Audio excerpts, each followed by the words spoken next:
नौकर पार।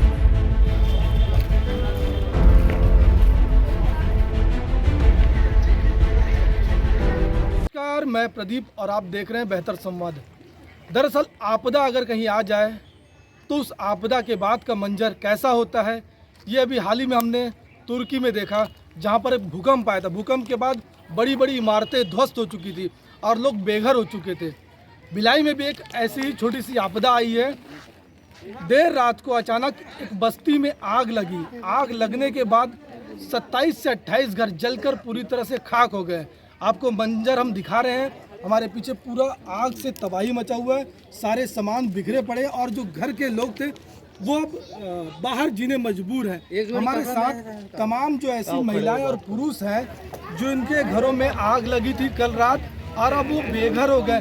प्रशासन के लोग भी यहाँ मौजूद है, स्थानीय पार्षद भी मौजूद है और इनसे बात करेंगे कि आग कैसे लगी और कब इनको पता चला। सबसे पहले अपना नाम बताइए। गणेश प्रसाद। गणेश जी, बताइए जो आग लगा कब की घटना और कैसे आप लोगों को पता चला? सर रात में सर 1:45 बजे करीब हम लोग पेशाब उठी थी सर।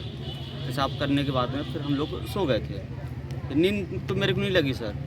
फिर मैं देखा इधर उजेला सर, तो मैं सोचा कि इधर से उजेला कैसा रहा मेरा, यानी कि इसका साड़ी ऐसा फट्टा लगा है मेरे घर में, ऐसा फटा लगा था। तो वो उजेला मेरे को दिखा तो मैं ऐसे खोल के देखा तो मैं कहे आग लग गई यहाँ पर। तो फिर इसको मैं उठाया ज़बरदस्त ऐसे करके, ऐसा उठा के और बाहर निकाला। फिर उसके बाद चिल्लाया मैं कि यहाँ पर आग लगी है। उसके बाद में सब मेरे घर के साइड में 5 बच्चे हैं, उन लोग भी उठे, सब उठे। जिसको जो 1-2 सामान उठाने तो उठा, नहीं तो फिर गैस फूटना चालू हो गया सर। तो सब लोग हम उधर भाग गए सब। कहाँ? मार्केट कि यहाँ पर, हाँ, कि सब जो गैस फूटेगा तो फिर सब तो मरेंगे, एक तो कड़ाई पड़ गया। तो हम कुछ सामान नहीं लिए सर, हम बाहर भाग गए। फिर चलिए, जो झोपड़ा जो मंजर था गैस सिलेंडर पे फूट रहा था ऐसा इनका मानना है और वहाँ पे जो गैस सिलेंडर के टुकड़े भी दिख रहे हैं फूटा हुआ।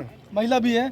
दीदी आपका वीडियो है? सरोजनी जी, बताइए जब ये हादसा हो रहा था, आग लग रहा था, उस समय आप लोग सो रहे थे कि जग रहे थे? नहीं, सो रही थी मैं, नींद में नहीं जगी। मेरा पति उठाया मेरे को, मैं सो रही थी।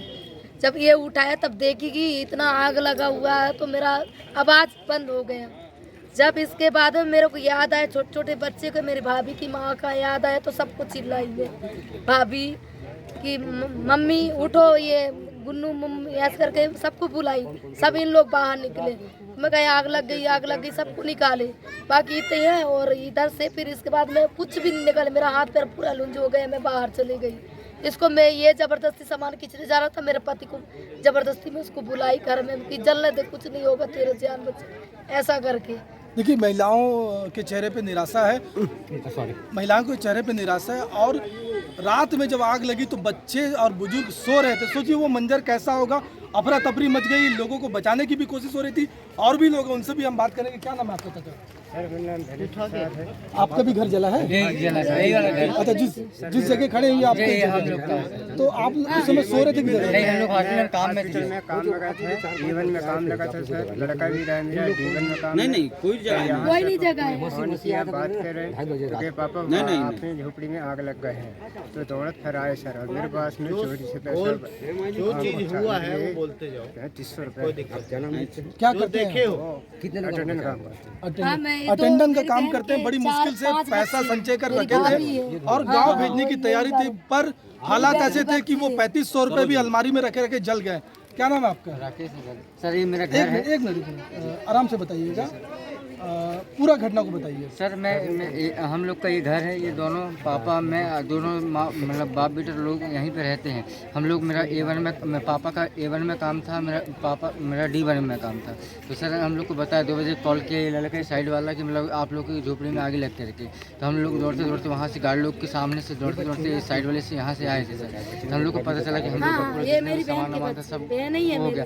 और फिर एक लाइन से यहाँ पे लग गया। फिर हम लोग कुछ नहीं कर पाए सर। और 3500 रुपये हम लोग गाँव पहुँचाने वाले थे, तो मतलब उसको बिस्तर के मतलब नीचे में रख दिए थे, तो वो पैसे भी मतलब जल गया सर। और चलते हैं जो भी हम लोग का सामान हमारा पलंग वलंग था, गद्दे वगैरह थे सर, और चलते साइकिल वगैरह थे, और गाड़ी आड़ी भी थी यहाँ पे भाई लोगों की, वो भी गोल हो गया, मतलब जल गया सर। बस नहीं जी सर। तो घटना के बाद से चूंकि रात में आग लगी, तो उसके बाद से आप लोगों को मदद के लिए कौन आगे आया था? सर मैं यहाँ पे कहते हैं पुलिस प्रशासन भी आई थी, और चल के फिर कहते हैं जो पानी सींचने वाली जो गाड़ी है वो भी आई थी।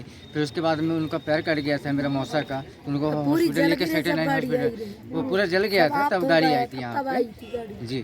तो और कोई जब आग लग रहा था तो उस समय किसी ने 108 या 112 जो नहीं पुलिस सर, हमेशा मतलब उन्होंने किए थे सर, किसी ने फोन भी नहीं मतलब कॉल नहीं किए थे, मतलब क्या ज़्यादा लोग नहीं थे, सब लोग काम पे थे, तो मतलब इस कारण से मतलब यहीं पे थे, मतलब हम लोग काम में चले गए थे, बाकी जो 2-3-4 लोग थे तो उन लोग थे यहाँ पे सर। चलिए, ये थे जो पीड़ित परिवार के लोग हैं जिनके घर तबाह हो चुके हैं, मोटरसाइकिल भी जल चुका है और सिलेंडर भी फट चुका है। जो टमाटर थे वो जल करके ऐसे ही राख हो गए हैं, प्याज भी राख हो गए और चावल भी जल करके एकदम काले पड़ चुके हैं। और भी लोगों से हम बात करेंगे कि जब घटना हो रही थी तो उस दौरान जो मंजर था, लोग तो सो रहे होंगे, रात का समय था, गलीमत की बात है कि कोई जनहानि तो नहीं हुई ना, कोई जनहानि नहीं हुई। और प्रशासन के लोग भी हैं, उनसे भी हम बात करेंगे। पॉज कर लो। तहसीलदार मैडम मौजूद हैं, यदु मैडम, उनसे बात करेंगे। घटनास्थल का मुआयना किया उन्होंने, और प्रथम दृष्टया क्या कुछ लग रहा है मैडम आपको?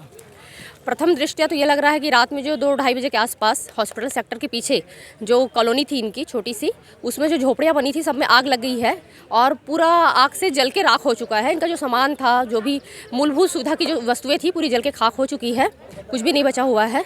तो अभी इनके जो जितने भी मकान हैं उनका निगम की तरफ से और राजस्व प्रशासन की तरफ से सर्वे किया जा रहा है कि कितने मकान वास्तव में जले हुए हैं, कितने मकान में निवासरत थे लोग, पुरुष महिला बच्चे कितने थे, और उसके आधार पे फिर इनका प्रकरण तैयार करके मुआवजा राशि इनको दी जाएगी जो प्रशासन की तरफ से निर्धारित है।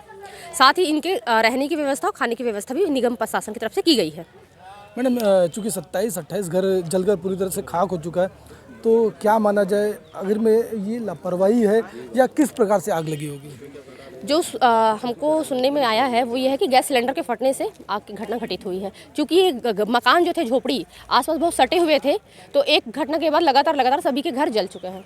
अच्छा, ये जो मुआवजे की भी बात सामने आ रही है, तो क्या कुछ लगता है आप लोगों को कैलकुलेशन से पर परिवार को कितना मुआवजा मिलना चाहिए? कैलकुलेशन के हिसाब से जो झोपड़ी का है और इनके जो सामान है उसका क्षतिग्रस्त होने से 8 से 10 हज़ार के आसपास का हमको अनुमानित राशि इनको मिलेगी। अब इनकी व्यवस्थापन की भी प्रक्रिया तेज करोगे आप लोग और प्रशासन के माध्यम से तेज होगी, तो इनको व्यवस्थापन यहीं पे किया जाएगा या और किसी अलग जगह शिफ्ट किया जाएगा? अब इनके व्यवस्थापन के लिए उच्च अधिकारियों का जैसा निर्देशन प्राप्त होगा हमको, उसके आधार पर किया जाएगा ये। चलिए, ये थे तहसीलदार मैडम क्षमा यदु मैडम, जिन्होंने तमाम बातें, चाहे वो आग से पीड़ित हो उनके लिए बताया और प्रशासन की क्या लाभ मिलेंगे उनसे बताया, और खाने पीने की व्यवस्था परिवार के लोगों के द्वारा लोगों के लिए निगम प्रशासन और जिला प्रशासन कर रही है।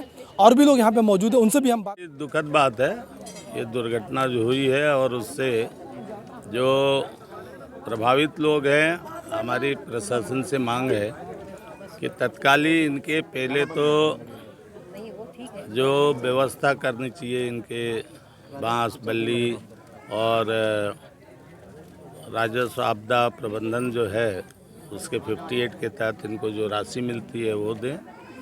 इसके साथ ही मुख्यमंत्री अपने स्वेच्छा निधि से कम 3 लाख रुपया प्रत्येक परिवार को दें। 23-24 परिवार है, 70-72 लाख उनके लिए कोई बड़ी बात नहीं है, क्योंकि उनके स्वेच्छा निधि लगभग 800-900 करोड़ के ऊपर अभी बढ़ा के रखे हैं। तो स्वेच्छा निधि में देने में उन्हें कहीं पे भी कोई अन्य मद या किसी फाइनेंशियल सैंक्शन की ज़रूरत नहीं होती है। वे तत्काल प्रभावितों के नाम से चेक काट सकते हैं, जिससे ये अपने जो आर्थिक नुकसान है उसकी भी भरपाई कर सकते हैं। जब पीड़ित परिवार के लोगों से हमने बातचीत की, तो परिवार का आरोप है कि जो मूलभूत समस्याएं होनी चाहिए वो मूलभूत समस्याएं भी उनको नहीं मिली है। बिजली नहीं है उनके पास, ना ही पीने को पानी है, ना नल जल का कनेक्शन है, ना कुछ अन्य शौचालय भी उनके पास नहीं है। बहुत सारी समस्याओं से ग्रसित हैं उसके बाद भी ये झोपड़ी में रह रहे थे और अचानक देर रात को आग लगी जिससे सब कुछ जलकर तबाह हो गया। निगम प्रशासन और प्रशासन के अपने दावे हैं, इनको मुआवजा राशि की भी बात उन्होंने कही है और व्यवस्थापन की भी बात कर रहे हैं। भिलाई के सेक्टर 9 हुड़को से मैं प्रदीप विश्वकर्मा।